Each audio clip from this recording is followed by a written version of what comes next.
Gentlemen, welcome to the weekly roundup. Close that door. Week 6.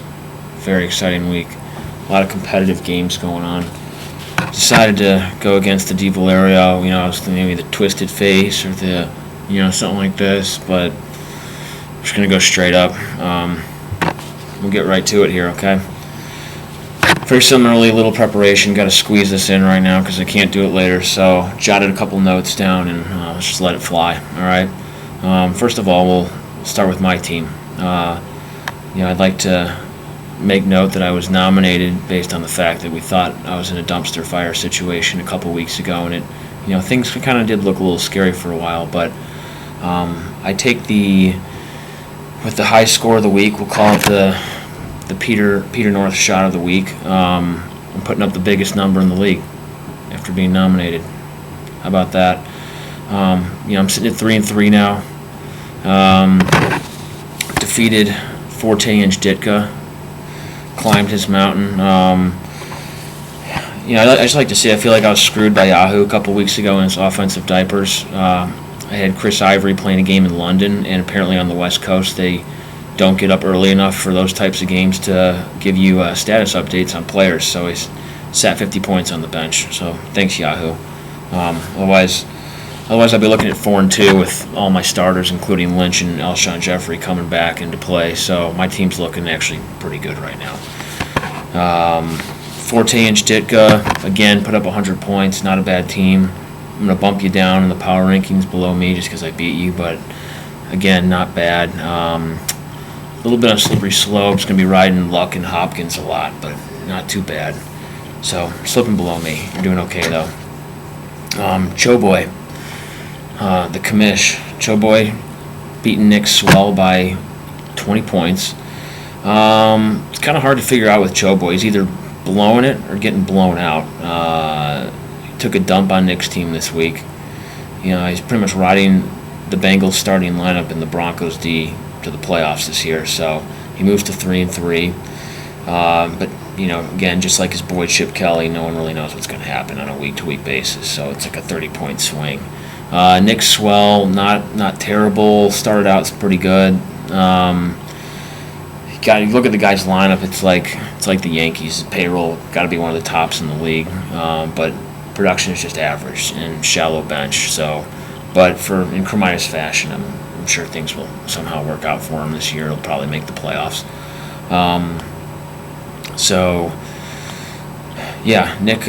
Nick's maybe going to drop a little bit. Choboy, right there. I can't remember. I maybe think I got you right ahead of me, just because you're putting up more points. But whatever.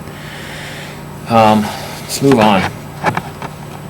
On a side note, before I forget, I know Choboy's talking about a lot of side bets and this and that, me not making the playoffs. You got to put your money where your mouth is next week. We're both 3-3, and I like the way my team's trending, so get ready to get steamrolled. Should be a competitive second half of the year, I'll just say that. Let's move on to a team that I really like, actually, is the Dirty Birds right now.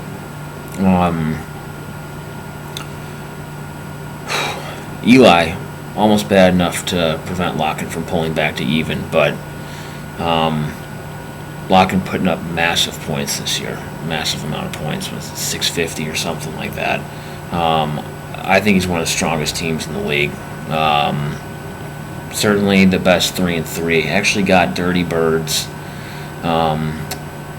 up to number 2 in the power rankings. I think a little better than some of our 4-2 squads right now. So I think this is a playoff contender, something to look out for. Pretty sure Locken celebrated by rubbing one out to a 2002 sorority rush photo of Lauren Basili last night. So clean up the couch. Zoe for sure. Can't really say. He's got a couple cheap wins with 90 points or less, and got beat out by the Dirty Birds here. So that's why you're beneath him in the power rankings this week. I think he's definitely the weakest of the 4-2 squads. So you're getting bumped down. Lineup's just all right, solid but no numbers. Moving on. Got boys and girls and Bill this week. 88-64. Boys and girls trending down. Not a lot of production recently. We can talk trades. Looks like you're getting a little shallow, especially in your bench. So, in Bill, I thought you were going to get the Lou Smith Award for actually starting a bye player. I think what Lou had last year, he started a combined maybe 4 or 5 1-week buys or players out. So we'll see if anyone can do better than that this year. It's quite a feat. Never seen anything like it. So yeah, I thought he might go with the bye at the flex position, but did actually. Bill is active apparently. The lineup was in play. Everyone played ball. Tough to see a score like that. Your lineup's actually got some big, good names in it, but we'll take a second here though to play our favorite game, and that is what's worse, Defoe's back in or Peyton Manning and the rest of Bill's lineup right now. So Peyton Manning in Bill's lineup versus Defoe's backhand at LSU in the wind, down break point with Ken Skupski hitting serves out wide on the ad side. So I'll let you guys decide what you'd rather have. Let's see. Moving on. Offensive diapers. Oof. Painful loss Monday night to Sacks. A listless Jordan Matthews just really kind of shat the bed and screwed you there. I'm sure Offensive Diapers has the brightest interns at Apple right now, scheming, competing for a job next year as to who can fix his lineup up the best right now. Kind of trending down a little bit though, so it's going to need put some time in on that. Sachs gets the Bill Cosby Award for the week. I think he started 0-3. Looks very harmless. Not much thinking going on there, and then he's kind of just sneaking up on people. So it's, sneaking out a win this week, sneaks out a win last week.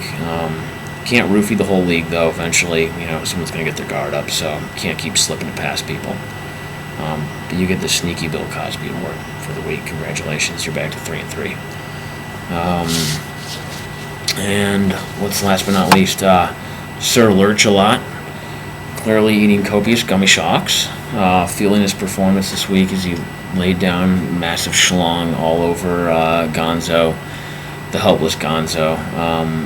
Lurch-a-Lot needs a flex. We can talk a deal. Otherwise, your lineup is looking great too. So, got Lurch-a-Lot just behind me in the power rankings this week. So, and then Gonzo.